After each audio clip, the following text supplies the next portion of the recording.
what about human freedom? What about free will?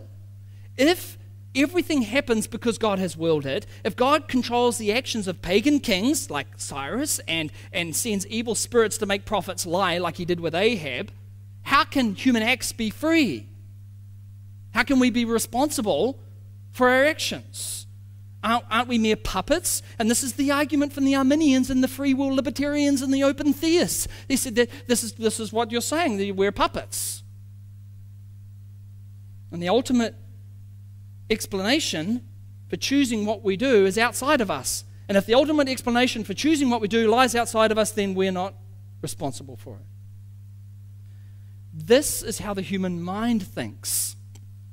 But this is not how Scripture speaks.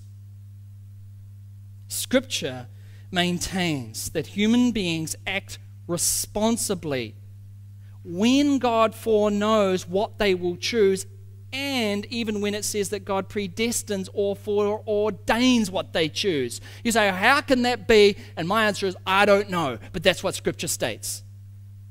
That's what it states so very clearly. And we haven't got time to fully flesh this out, and even if I did, we'd still come to the end of it having to trust in God, because it will not make rational sense. But I'll leave you with 2 scriptures today, and then we're going to wind up. Just 2 scriptures on this. And the first is Acts chapter 2, verse 22. I want you to go there with me. And at least see that there are places in Scripture where sometimes these tensions, which are so difficult to be able to understand, are actually set side by side in the same passage. And here we have in Acts 2, this is the very first sermon of the early church. So Peter, the apostle, is making it very clear that Jesus is God's Messiah. He's the promised one, and it's through his death and resurrection, by belief in this, trusting in him, that someone may be saved, right? And he comes down to verse 22 and he says this: men of Israel, the majority of this group of people listening here are Jews, men of Israel, hear these words.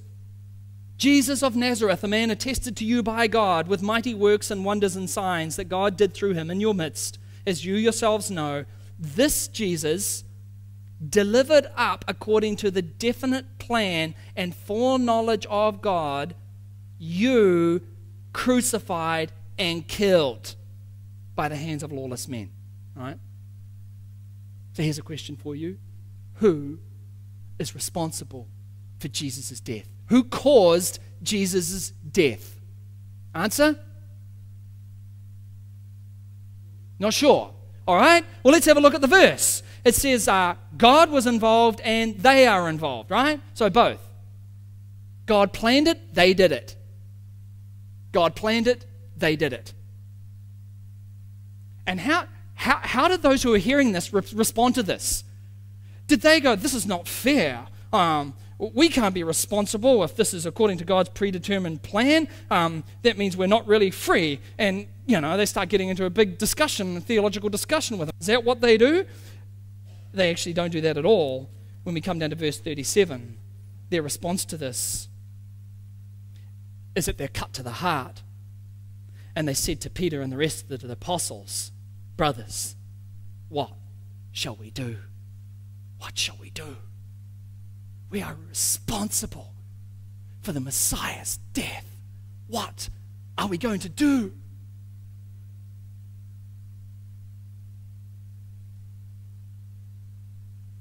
And here we see a clear example where divine sovereignty and human responsibility are taught side by side in the same evil action.